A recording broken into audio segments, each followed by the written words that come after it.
Now we've come to the business portion of this course that I like to call Sew Me the Money. You'll be able to download the workbook so you can follow along with me.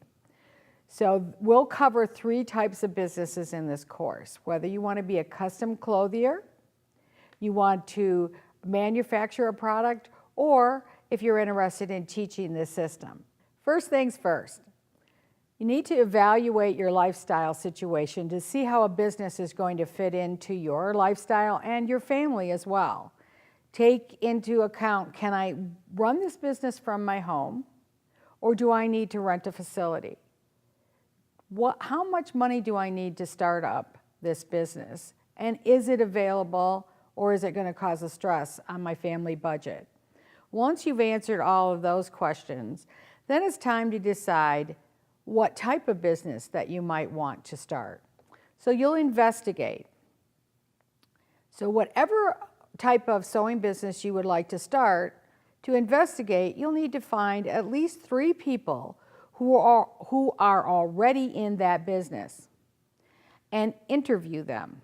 Have a nice list of questions and ask them things about what would you do differently? What was the biggest problem you had to overcome? What was your best success? And from those types of questions, you'll learn, is this the business for me? And you'll also learn to avoid some of the pitfalls that those people may have come across. So always try to learn from someone who went before you. Then you want to consider education. Are you ready for this business, or is there some portion of your education that you need to add to this? And oftentimes that education might be a course at your local community college on small business. Small business associations oftentimes have mentors that can sit down with you and go over a business plan and help you understand things like budgeting and how to get a plan in place so that you don't end up over your head and confused. So consider those educations. Oftentimes you can find an entrepreneur class online or again at your local community college, continuing education programs, things like that. But make sure that you understand, do I need to be a small business corporation? Do I need to be an LLC? Or do I need to be a privately owned business? There's tax benefits in each one of those, and there are pitfalls. So you want to make sure that you clearly understand each one of those before you make that decision. Now, once you've decided on that particular business and you're developing and adding to your education, you want to consider how you can stay on top of current trends. Current trends within the industry that you're teaching in will help you stay current. So consider things like magazines and periodicals and blogs and websites that you can go to, subscribe to, and continue to keep your education and your information about the industry or the type of business that you're in. There's lots of them that are generic, such as craft trends or entrepreneurship. Those are titles you should go ahead and look into. And we'll have some resources at the back of the workbook that will help you find some of those sources, but I'm sure you'll find some on your own as well. I highly recommend that you also consider joining local associations as well as national associations.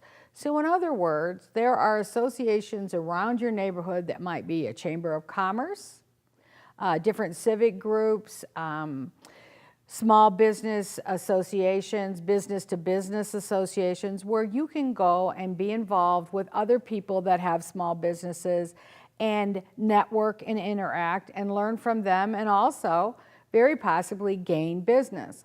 Let's say that you're a custom clothier.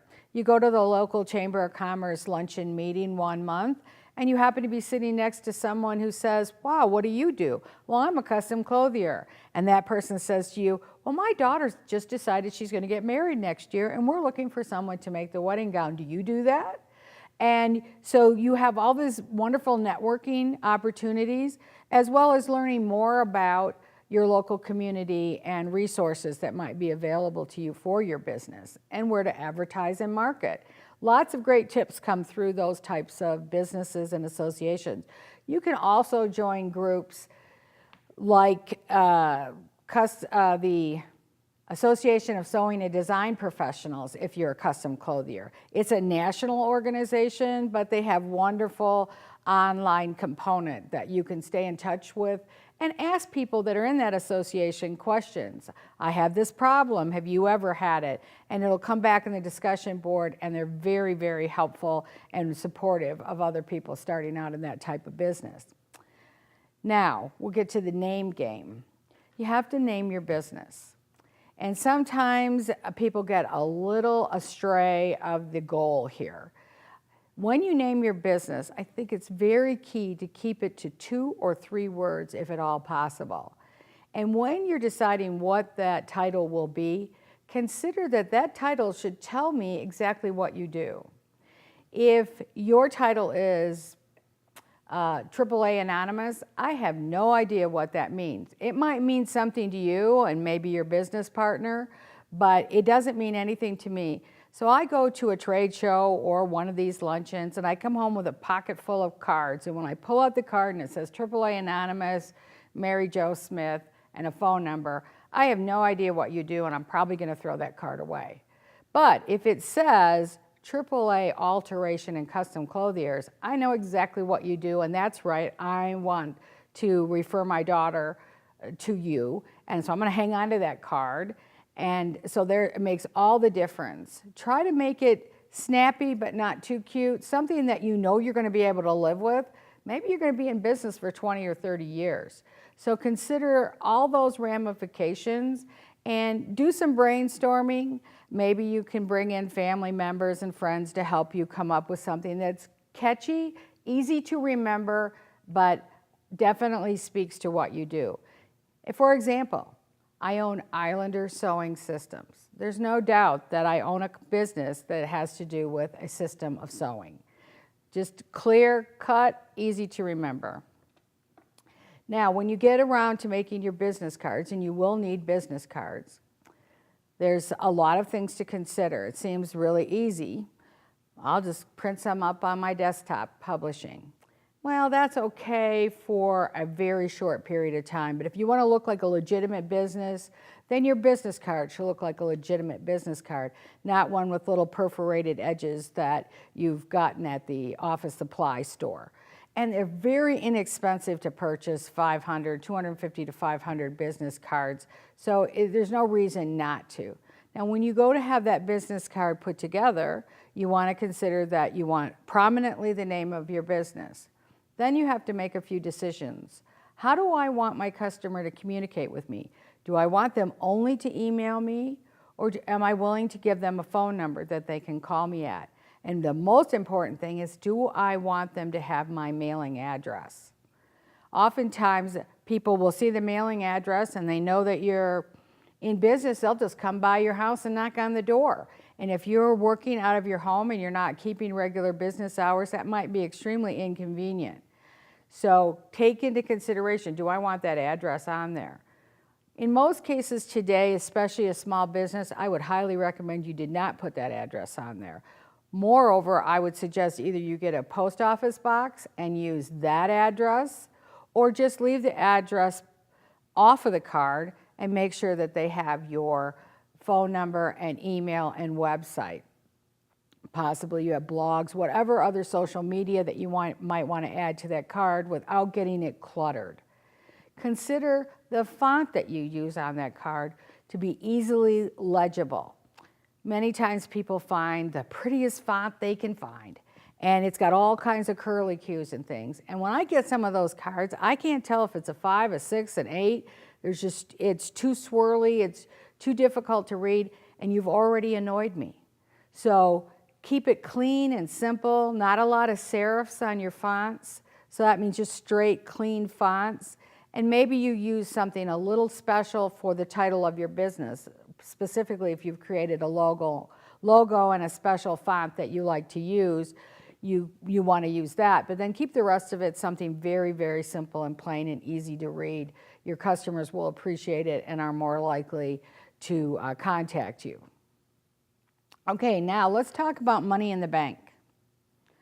Many times the biggest pitfall that people who start out their business the first time make is they commingle their family funds with their business funds. This will just cause all kinds of problems. Number one, it won't allow you to clearly understand if you're making any money, if you're commingling it in your personal checking account. It will also cause possibly your significant other to get frustrated with, well, I see all these checks were written to your suppliers, but where's the money coming in? And are we really making any money? You can't answer that question when everything's so muddy. So you want to open a separate bank account, and that will be just for your business funds. And try your very best not to commingle your family with your business. This way, after 6 months in business, you'll be able to sit down with your bookkeeper and take a look and say, am I making money? Where am I making money? Where am I losing money? What can I do to counteract the loss of money and increase the profitability of my business? This is key to success. So many businesses go right out of business within the first year because they're not keeping track of those kind of things. They're getting too excited about the concept of being in business for themselves and how much they love the fact that they're about to be one of the privileged people who get to do for a living what they really love to do. And that's the best reason to go into business for yourself, but you've got to stay on track with budgets. And so, very important, have a separate bank account.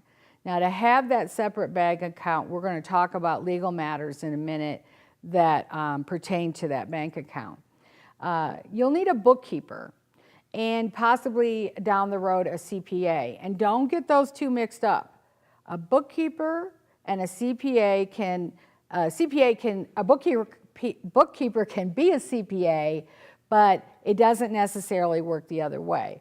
So in other words, a bookkeeper is a person who's been trained to put all the figures in the right column and to add and subtract correctly. That doesn't necessarily give you all the information that you need.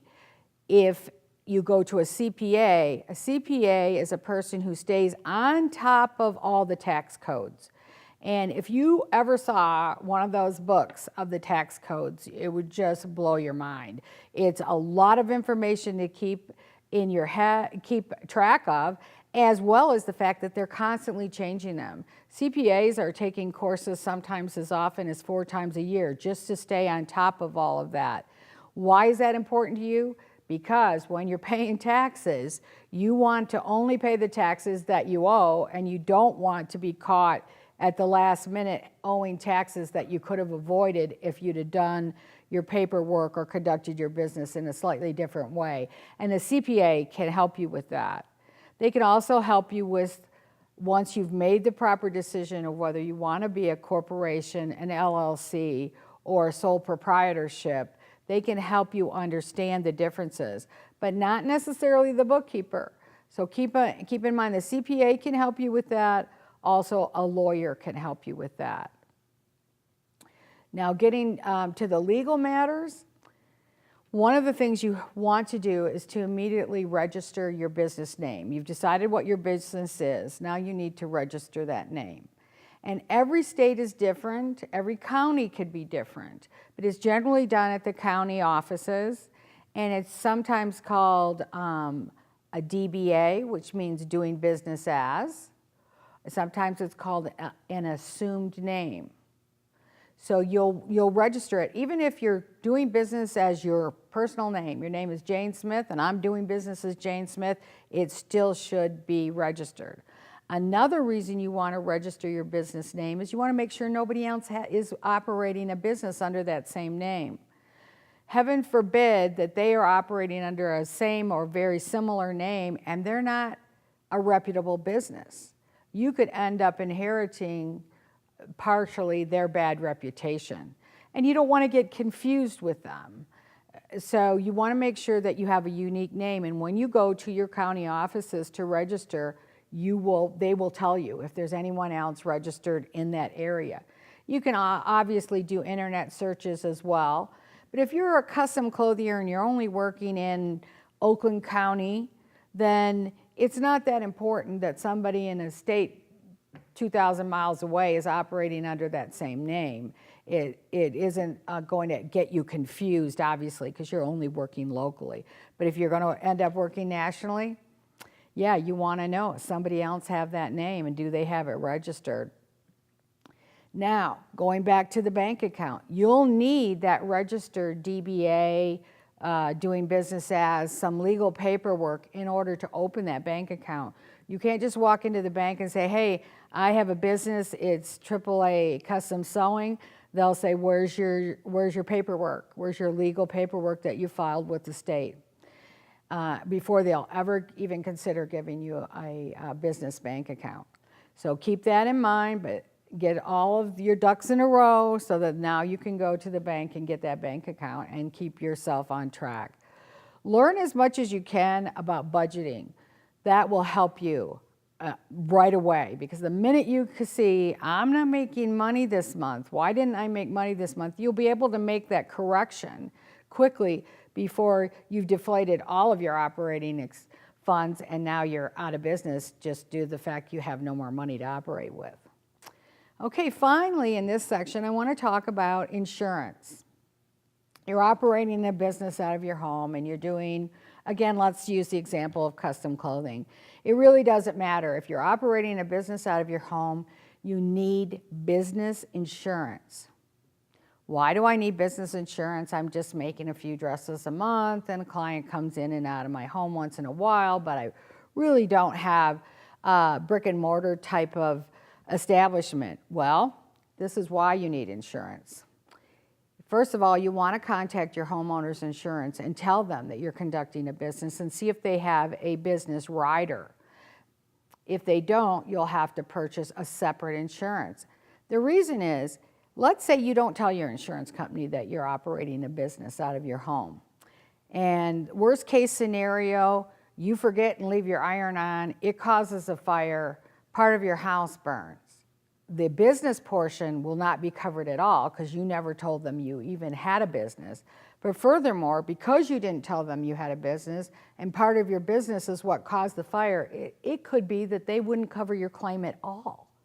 So for a few $100s a year, it's very much worth the peace of mind to have that insurance.